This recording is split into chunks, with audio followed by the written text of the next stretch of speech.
I've chatted with the two of you several times when the commission first started, when you released your plan, and in the interim, and I could easily just sit here and listen to the two of you talk about these issues, but I wanted to jump in and get your sense of where we are right now, because as we speak, of course, the President is meeting with John Boehner, the first face-to-face talks, and back in December of 2010, you called your plan the moment of truth.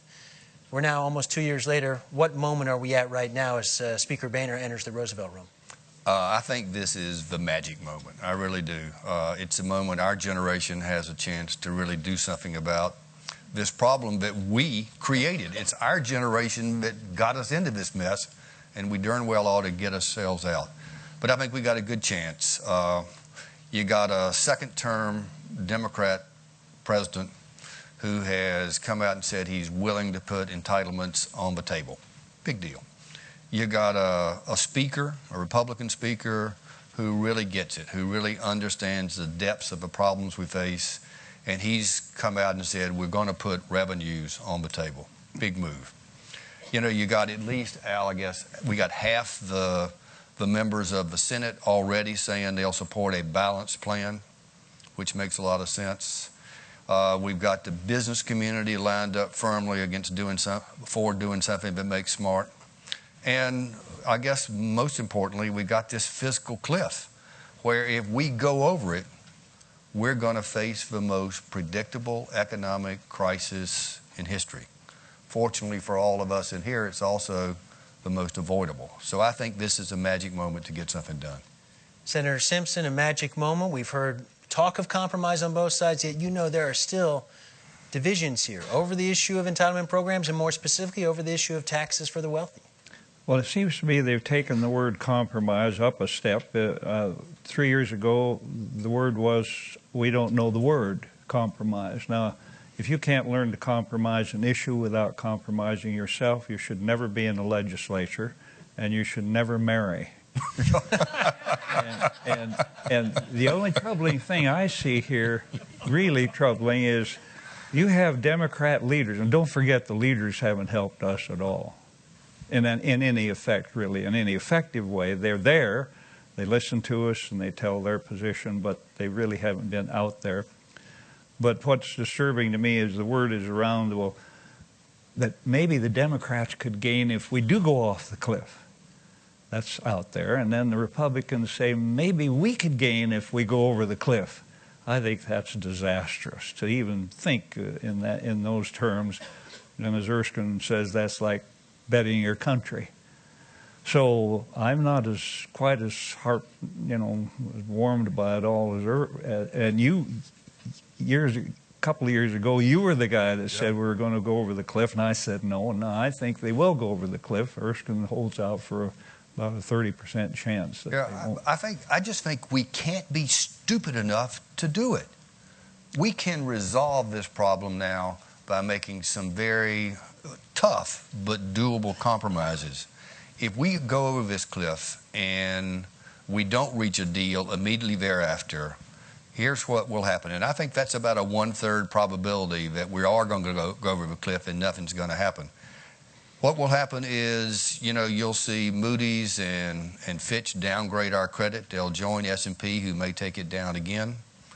You'll see a stock market that will say, God, we never thought these guys would be stupid enough to do this. I think you'll see a stock market that will really crash.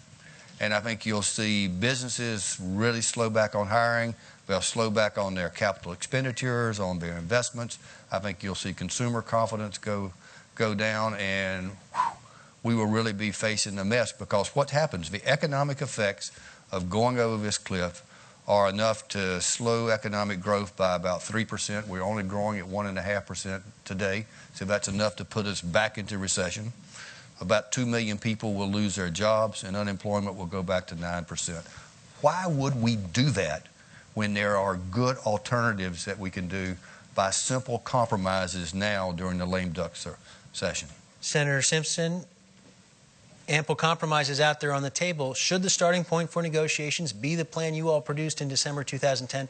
Have things changed in the interim period that even Simpson-Bowles isn't the right answer right now?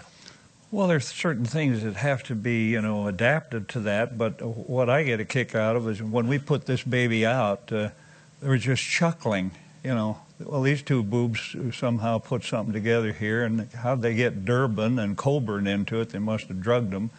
And yet Durbin and Coburn have been just tremendously integral parts of this. In fact, they really are superb men, and bright and patriotic. And of course, the stereotyping is out there, and that hurts everything. They say, Durbin part of your plan? Oh, my God, not him. Is Coburn part of your plan? Oh, heavens. And Andy Stern said after a few weeks, he said, I wish I'd voted for it. All I know is they're not laughing now. This is like a stink bomb in a garden party. They don't like it. It's a curse. The real estate guys and everybody in that list of people that gain tremendously from tax expenditures are out there with their fangs out right now.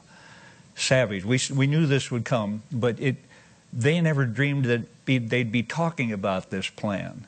And now they're not just talking about it, they're talking about implementing parts of it, and they're in shock. And boy, you ain't seen nothing yet. If you don't think the savagery in the next few weeks putting the heat on these guys in Congress from every one of those people are going to lose when we dumped all the tax expenditures and gave the people of America what they needed, a tax code with flat, 8% up to 70 grand, 14 up to 210.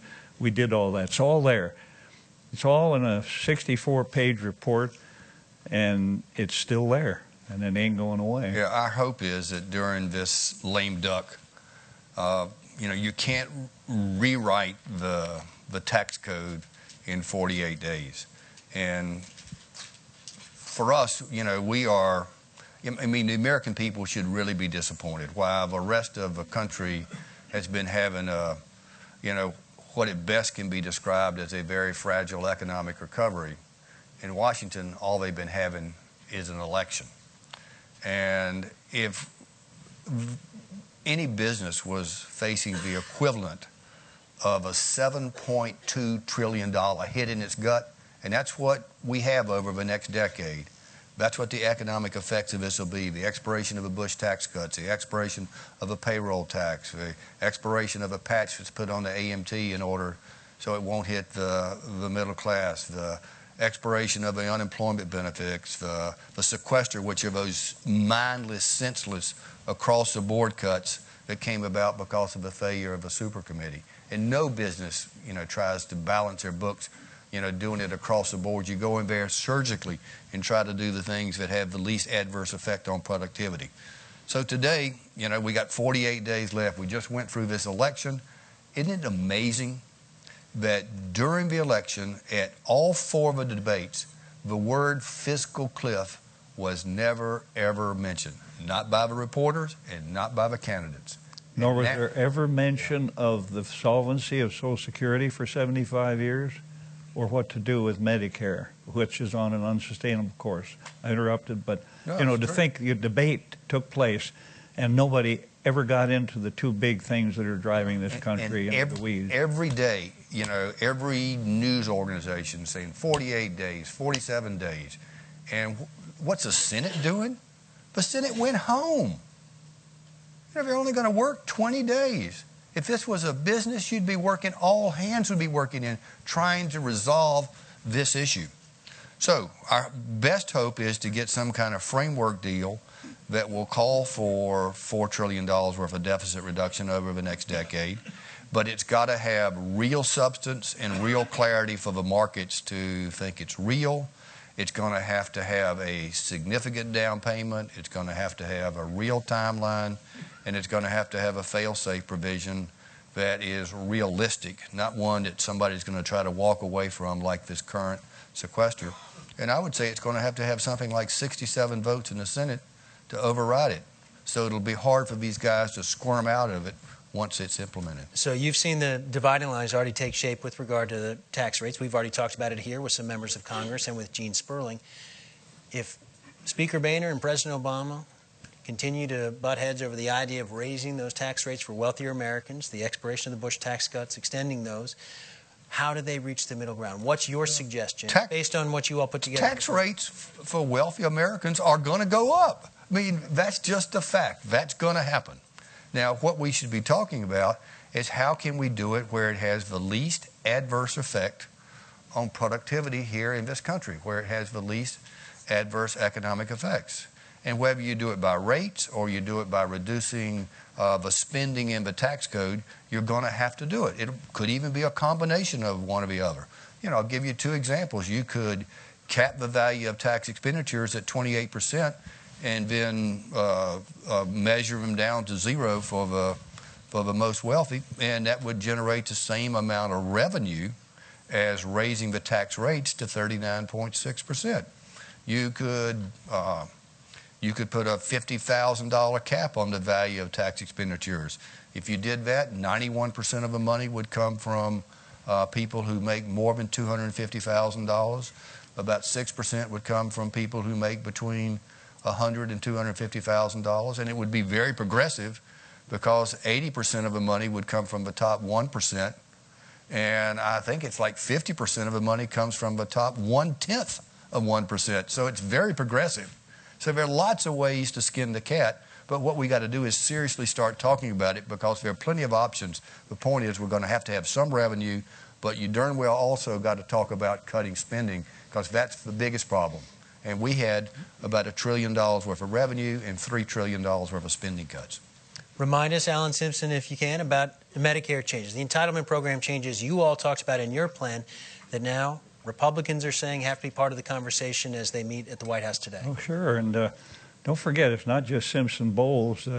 You got Domenici Rivlin to play with. Here's old Pete, my old pal from the legislature, from Great the Senate, wonderful guy. And he and Alice Rivlin did a beautiful job. You got the Gang of 8. There's lots of stuff to play with, but no need for any further hearings or anything of any kind.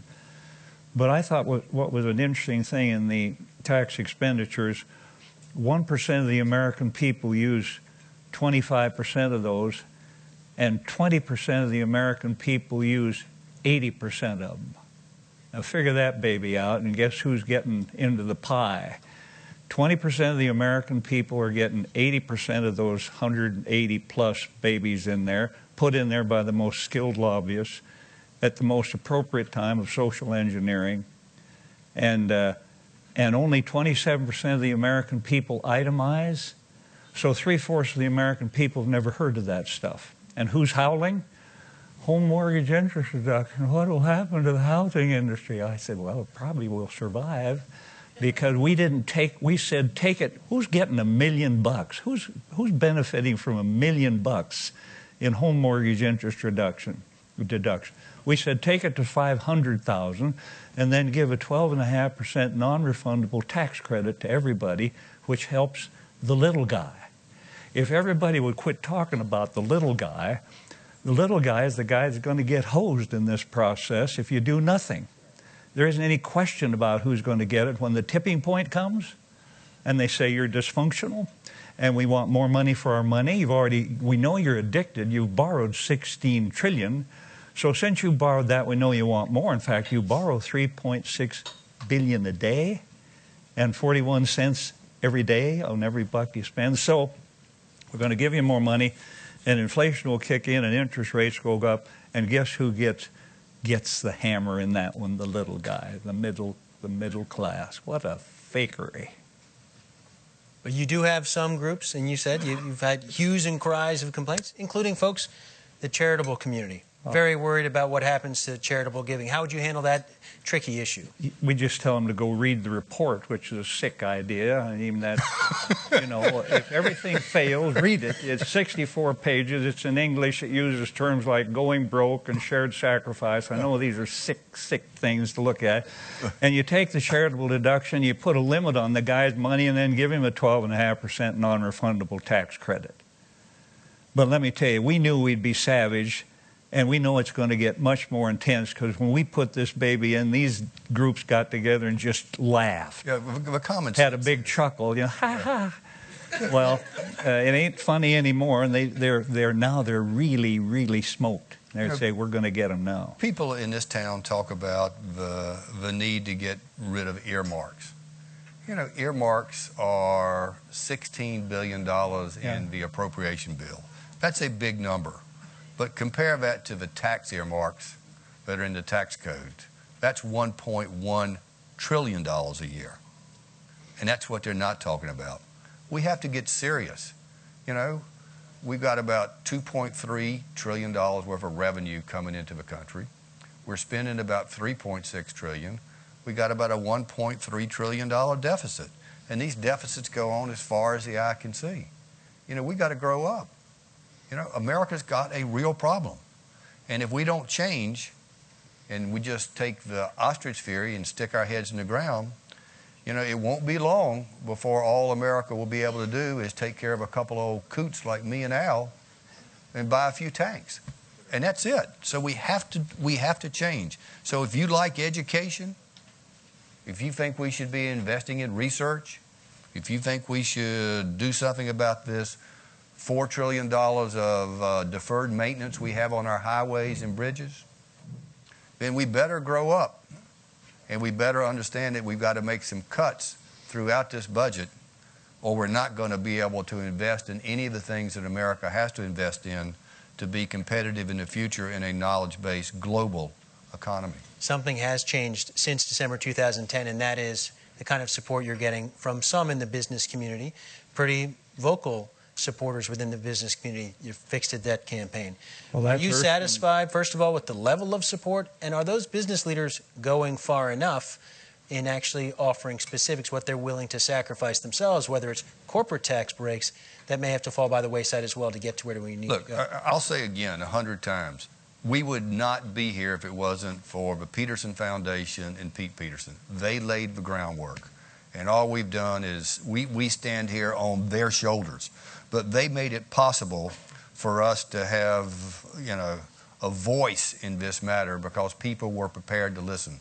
So Al and I did help form this Fix the Debt campaign. I hope everybody that hears this will go to our website, which is fixthedebt.org, and we'll sign our CEO Fiscal Leadership Council will join it, and other people will go and sign the petition where we have over 300,000 people that have already signed trying to tell Congress, please, get back to work, stay there, get a balanced plan, put our fiscal house in order.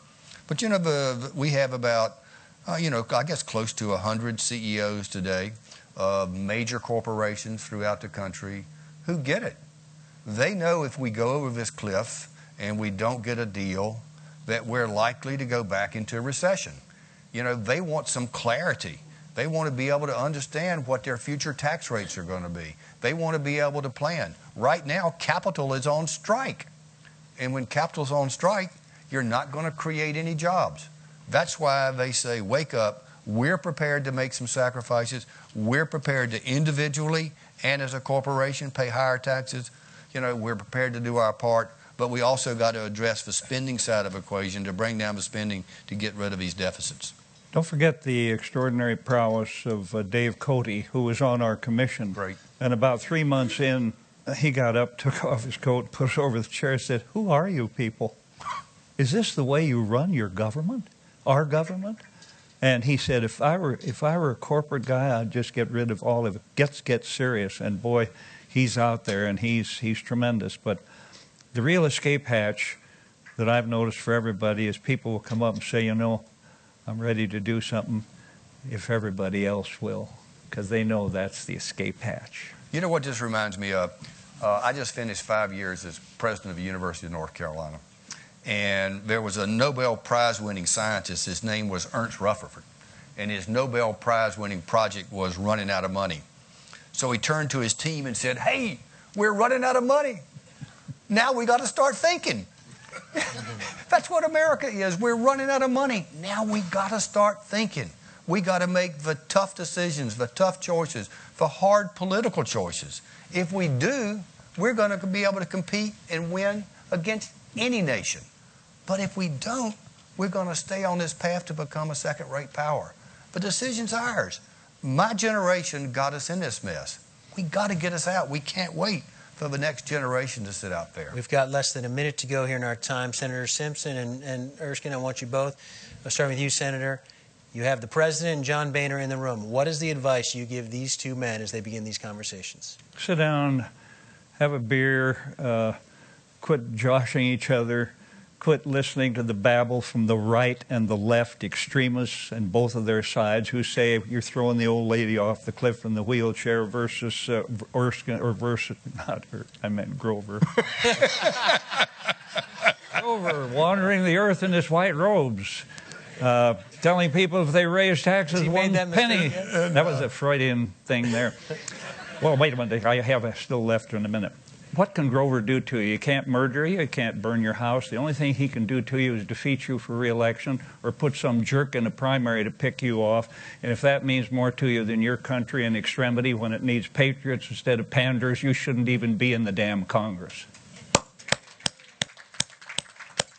Your thoughts, your advice to the President and Speaker Boehner? Compromise, do the right thing. You know, the solution's out there. Let's get with it. Now's the magic moment. It's our responsibility. All right, with that, I want to thank both of you. We are out of time here, and in fact, I'm going to rush you over to a Bloomberg television camera to take a little bit more of your time, but the conversation is going to continue here at this summit. Thank you all again for joining us. Thank you to the two of you. Thank you. And Thank you, Pete. Again, appreciate your work as well.